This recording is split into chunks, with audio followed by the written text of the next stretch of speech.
You're watching Drakewing Gaming. Enjoy the video. Hey guys and gals, Never here from Drakewing Gaming. To some of you out on Twitter, the Gaming Drag. Today I'm coming back at you with a Let's Play episode of Beasts of the Thorns. So yeah, let's go ahead and jump right back in, shall we? Alarm chain, you were up, and let's go! That Kelpie is an accomplished instrumentalist, and his plucking fingering is quite proficient. Horse-type demons are not usually good at such delicate work, and they perform better at outdoor events than patiently practicing plucking the strings over there.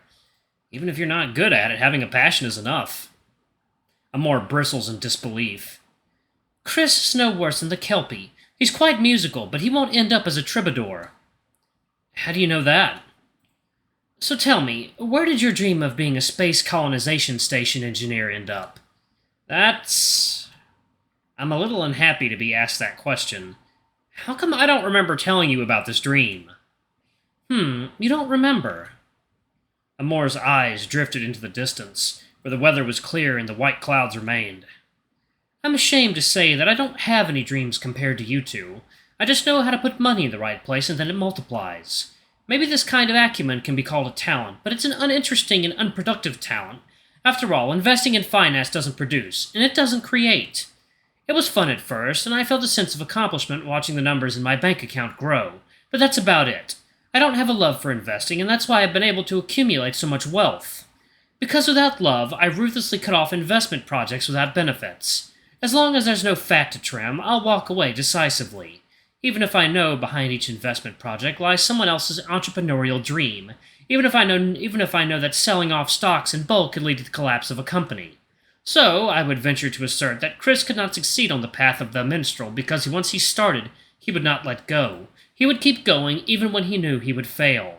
And he would end up spinning around in a cycle of poverty from which he could not extricate himself. A heartless comment. Most of the time, rational judgment without emotion is the way to go. At least that's what I thought before. He looks at me with a complicated expression. So I won't encourage you to pursue your dreams either. I'm sorry, Hess.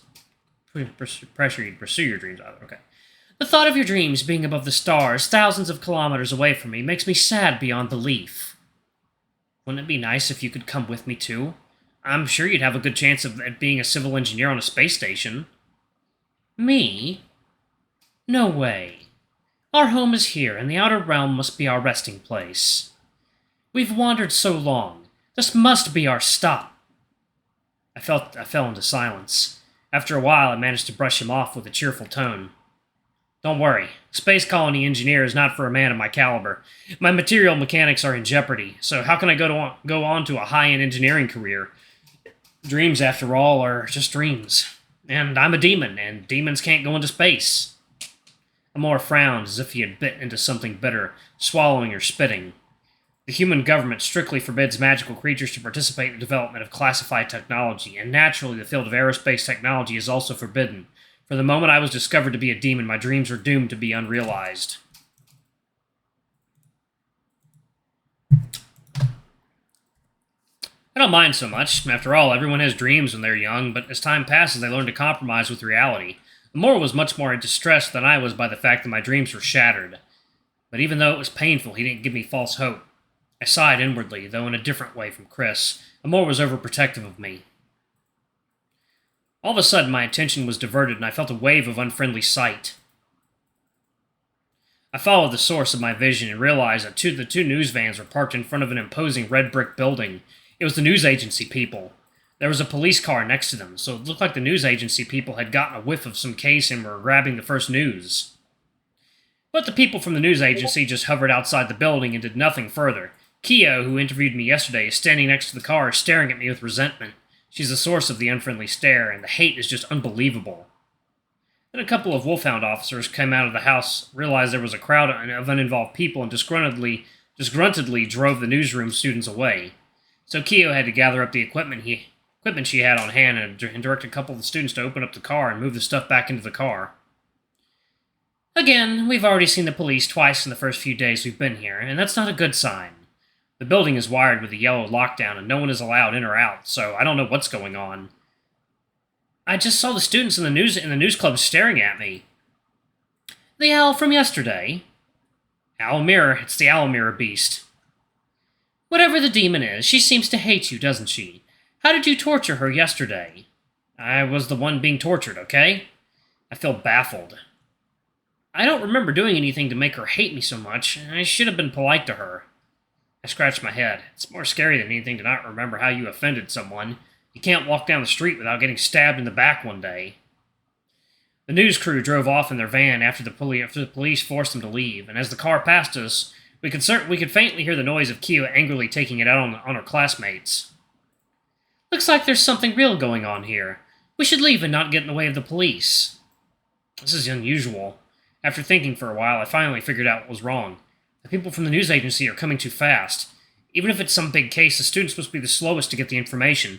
It can't possibly arrive before the lockdown line is drawn at the crime scene. Look, even the professional news reporters haven't arrived yet. I don't think so. You see, the police car didn't sound the siren. The investigation may have been finished long ago. The culprit has already been caught. Now it's just a matter of restoring the crime scene and clearing up the scene. Clearing up the crime. Amor has a point, but I still don't feel right.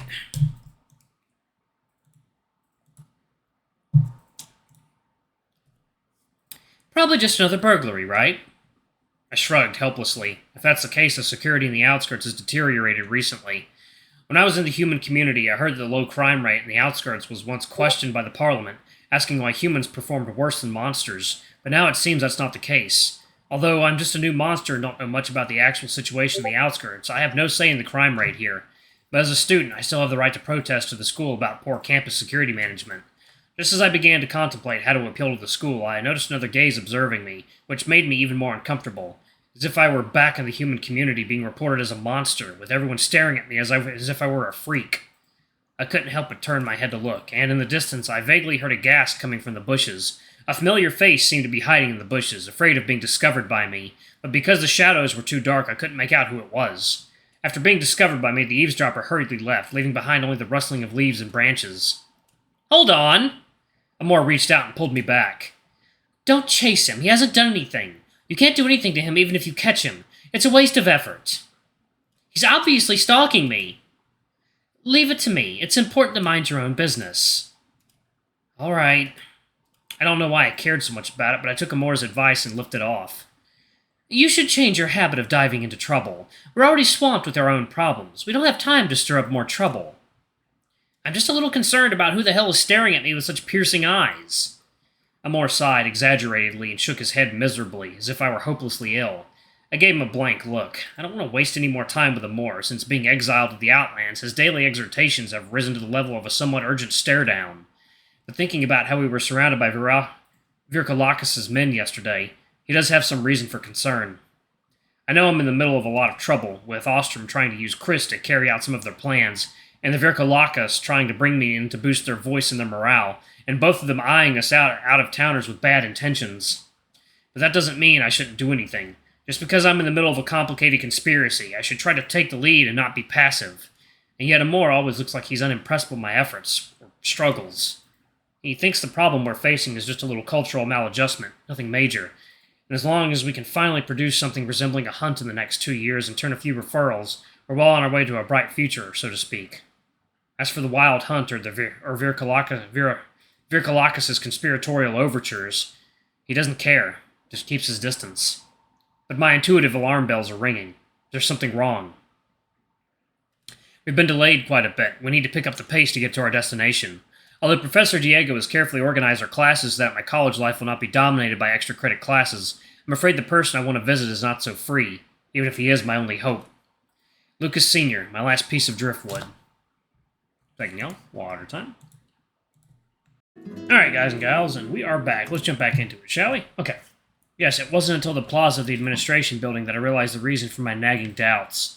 The reason the face that just hid in the bushes was so hard for me to recognize was not because the bushes were too dark in the shadows, but because that demon had a good protective coloring. That's Gilbert the Panther, Gilbert Schumpeter, a member of the patriotic youth of Vyrkolakas. He's been watching me. I'm actually not very keen on going to the administrative building. Ever since I was forcibly protected by the police on the human side, I've had some trauma towards people wearing suits or uniforms. But what surprised me is the Badger guards at the administrative building have been withdrawn. Since the theft of the star map, the school has strengthened security, and generally after such a major theft, the school should maintain a large number of security personnel for a long time. But now there are no guards at all. I paid close attention and noticed that a new security system had been installed at the entrance, similar to the one in the Wild Hunt basement, requiring a paw print to enter. Before using the paw print recognition system, you have to register your identity, so there's a long line of people waiting to register their information next to the security door. The staff are collecting paw prints and scanning them into the computer at a leisurely pace, and who knows how long it will take, so I called Lucas.